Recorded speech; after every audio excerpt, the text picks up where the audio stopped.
Good afternoon, everybody. Dear participants, dear organizers, dear hosts, I'm very glad to join you online today in this important event.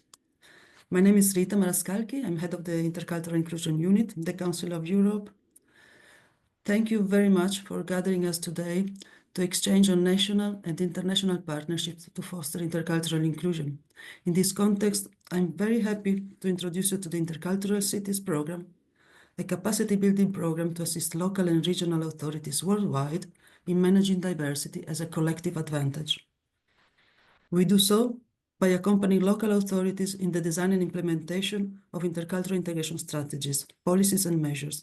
And we also facilitate peer learning, exchanges, and mutual support between cities and regions worldwide and experts, nationally and internationally. I will use a slide presentation, and I kindly ask the organizers to start sharing.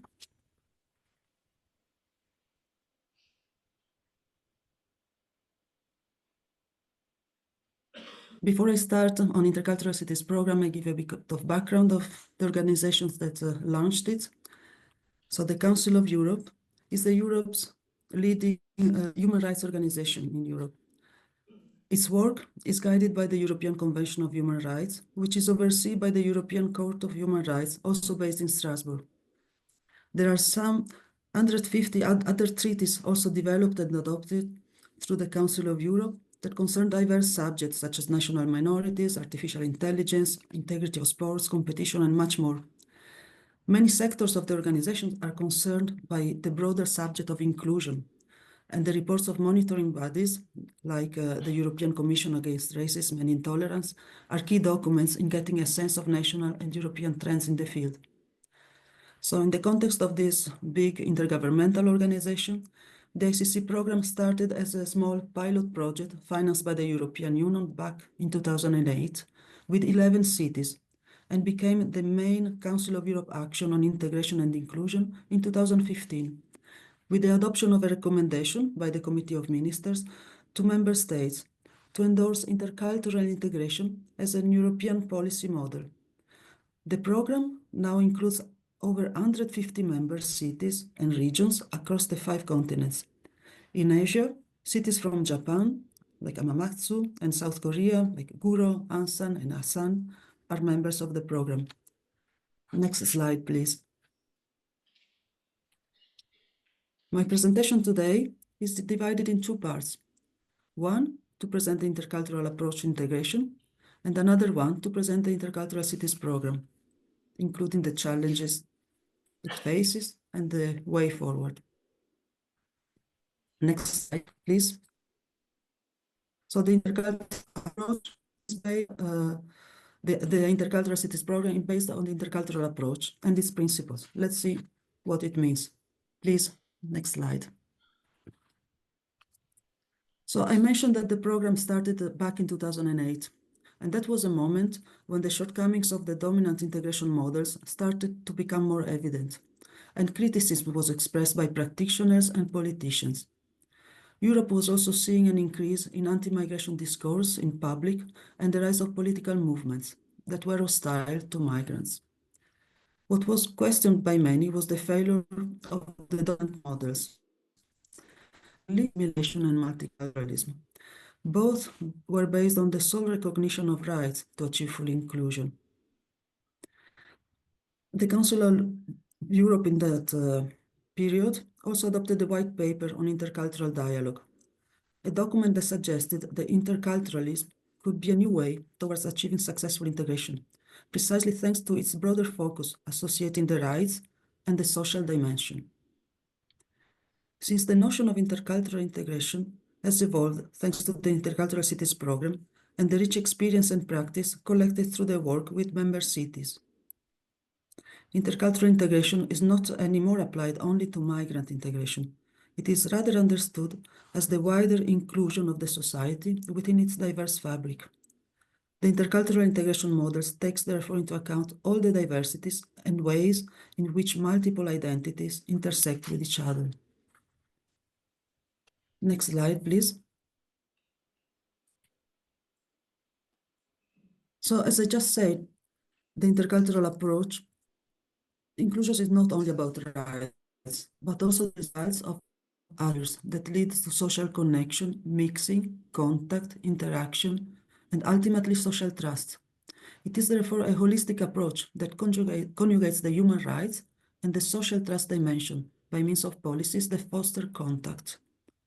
As a model, we describe the intercultural integration approach as based on four fundamental components. Equality, which means that everyone has the same rights, same access to the same services, and the diversity advantage that requires to adopt an intercultural lens in policy making, looking at migrants, refugees, minorities, and diversity in general, not as people with needs or as a problem, but as people with resources and as a richness for the community. A holistic approach to positive diversity management also means finding a delicate balance between addressing individual needs, including those of the most vulnerable groups in society, while making sure that the majority understands the benefit brought by diversity.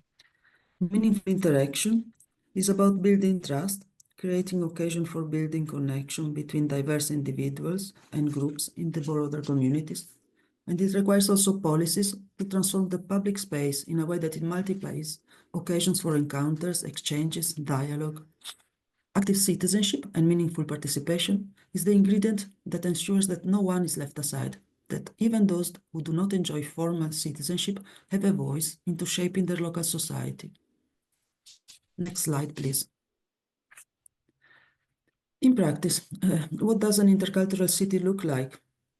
And I repeat, we use cities to signify all levels of governments, including regions and districts. Before describing the main features of an intercultural city, there are few core elements that need to be in place for intercultural inclusion policies to work.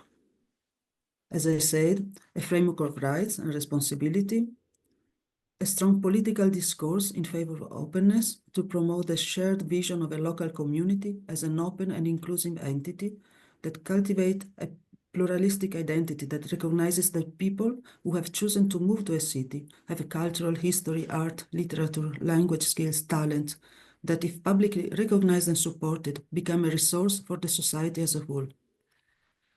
It also requires tools to identify and prevent systemic discrimination, a governance model to empower all members of the community to develop the of place where meetings, continuous capacity building on intercultural mediation and conflict management and services.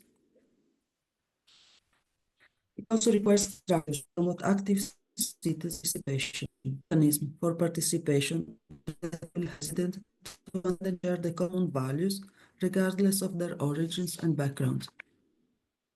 Next.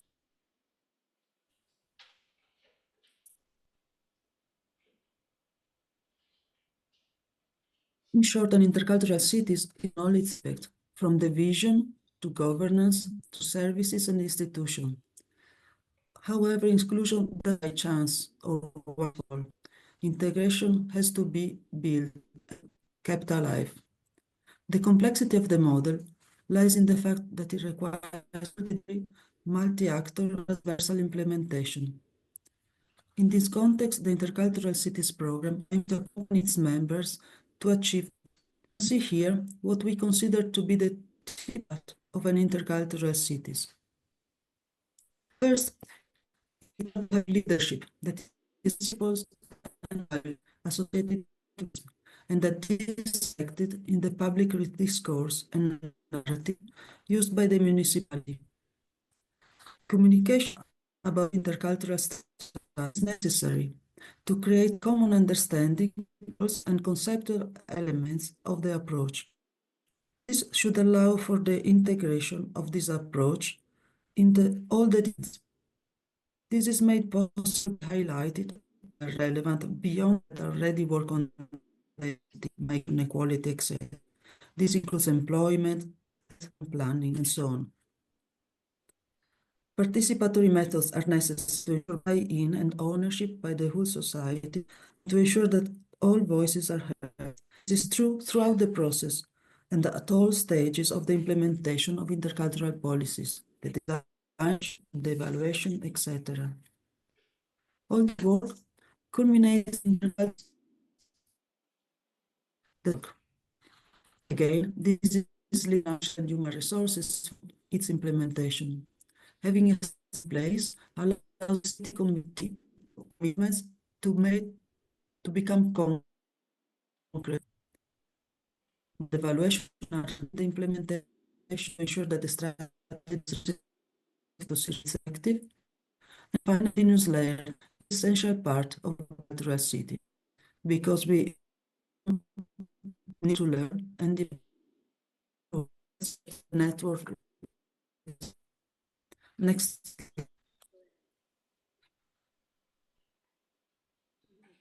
We've seen that adopting the intercultural is benefit. To do that, we rely on data that demonstrate that equal rights and opportunities improve the quality of life in a society. Diversity generates for the attractiveness territories and for innovation. And positive direction and active participation promote trust, and trust is good for stability development. Here you can see in this slide the main findings of an independent study conducted by Migration Policy Group, a Brussels-based think tank. The study showed a positive correlation between intercultural policy and local well-being and quality of life. Next slide, please. The success of the application of the intercultural approach at the local level, together with the realization that cities do not and cannot work in isolation from other levels of government, has prompted the application approach across different levels of governance. In implementing the Intercultural Cities program, a solid bedrock of good practices adopted by cities and regions has been established.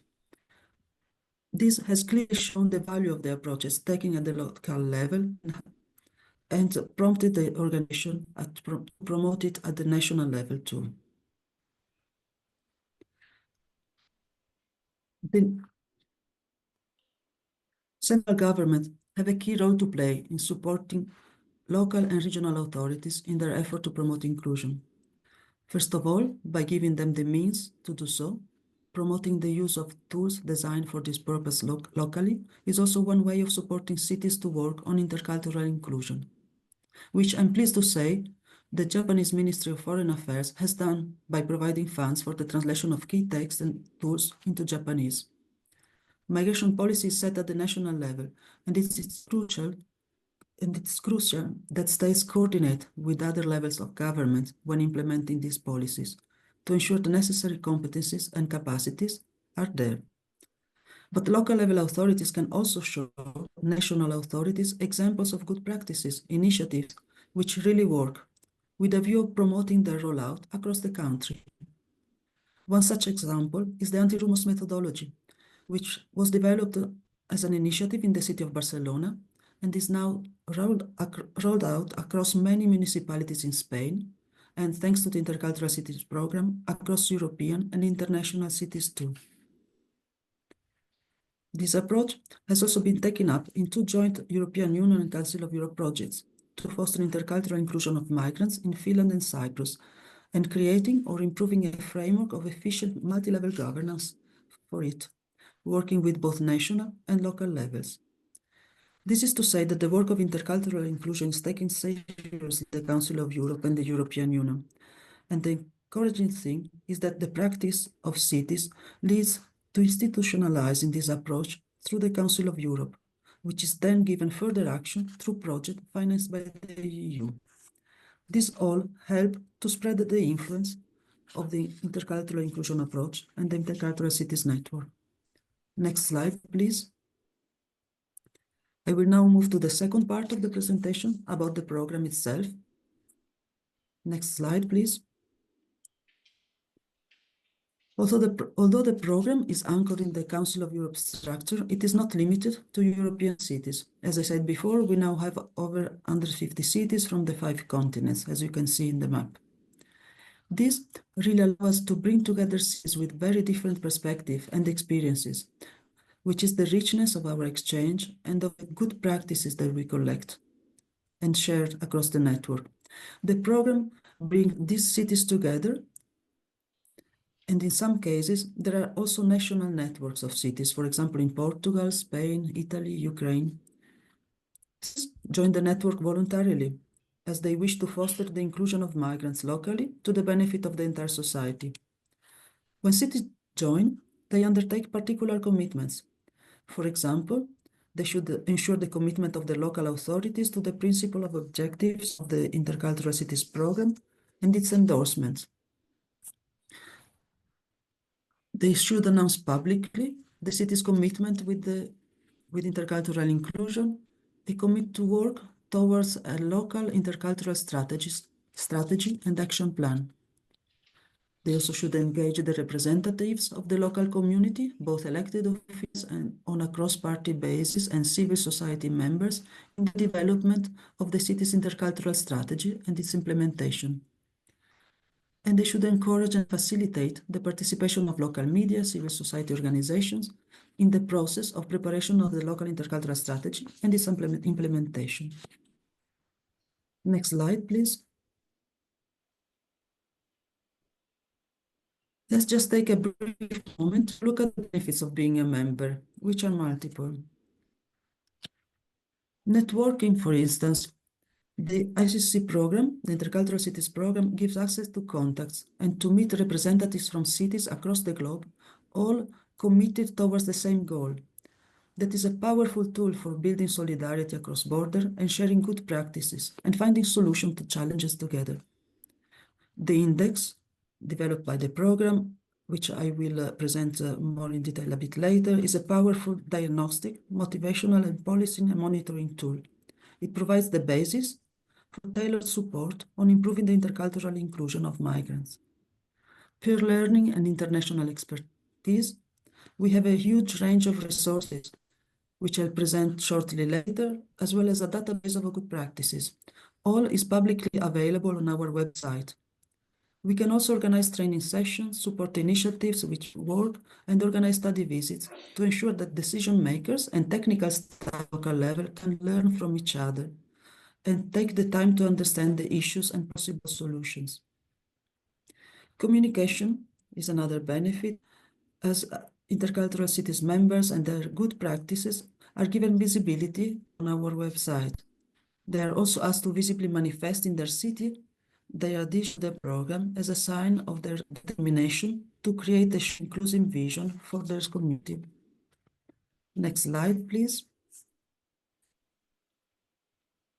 So as mentioned, the Intercultural Cities Index is the main tool of the program. When a city joins the network, it's usually the first step to be completed.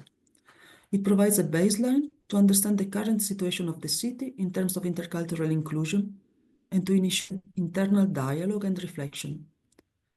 Based on answers to a questionnaire, a statistical report is done by an expert visit and an analysis of the findings to identify gaps and formulate recommendations on possible improvement. Also, based on good practices of other cities that can provide useful inspiration. It is a powerful policy tool which allows for monitoring progress over time, and it also aims to be a motivational and inspiring exercise. On the slide, you've made taken into consideration in the elaboration of the index, an example of its visual. Next slide. As mentioned, the intercultural peer support is chosen to learn how to better manage and better advantage. The program that is flexible in the supervised areas of and responding tools. And provide the ICC guidance. You have policy support for strategy design, development method regarding practices, in terms of innovation, intercity grants to support innovative projects, the national implementation of the strategies. Some tools at the levels are presented by put the educating experiences to foster the development of good practices. We work with our strategic thinking, going beyond short-term solutions.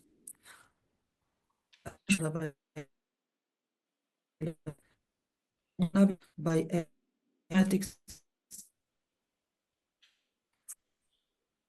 Next slide, please. Here a couple of examples. So, for example, a step-by-step guide for local authorities on how to have an intercultural vision for the city and build an intercultural model framework, which already mentioned, is a guide for national policy practitioners to design integration policies that are true intercultural. It uses a governance approach to take into account the needs and situation at the local level.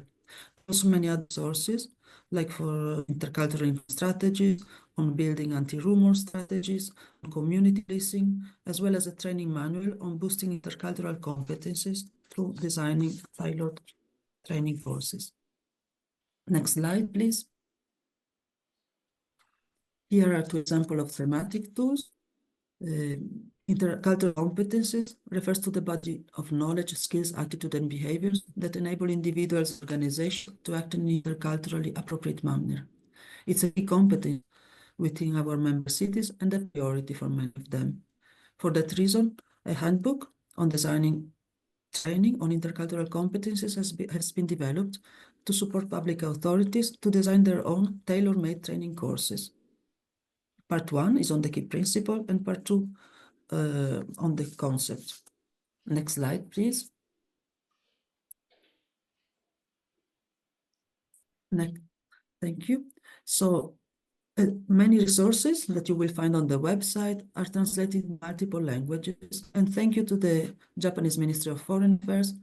Some are also available in Japanese, like the Anti-Rumors Handbook and a specific guide for Japanese local authorities, also available online and also available on the website of CLAIR.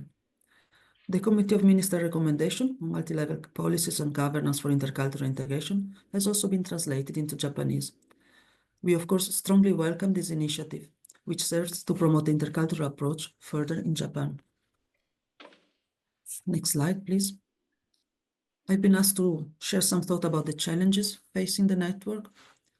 So at the high level, we see a number of challenges. I have described the intercultural inclusion approach, and looking ahead, we see in Europe, but not only, that anti-migrant rhetoric is increasingly used for political gain in the electoral context.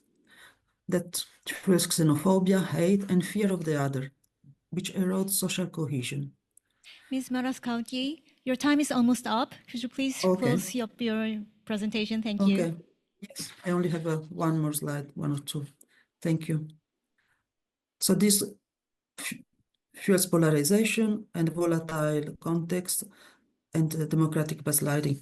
So while these trends are challenging for our values and network, they also show the need for it.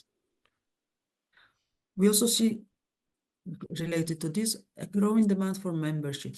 And so we need, as a program, to be better able to adapt to a growing demand for support and for networking and for communication.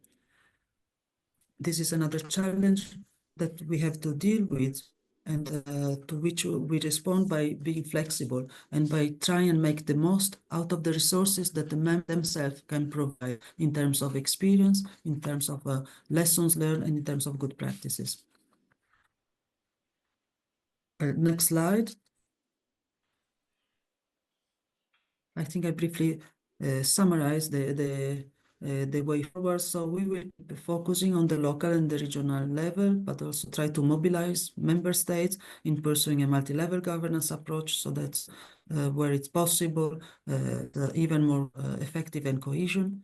And we will reach out to all cities to mobilize the resources and to work together as a broader community. Next slide, please. So with this, I conclude my presentation. You can play the last slide. I thank you for your attention. I stand ready to respond to your question, and I invite you to visit our website and explore our tools and resources, or get in touch with us if you are interested. Thank you very much. I look forward to further discussion.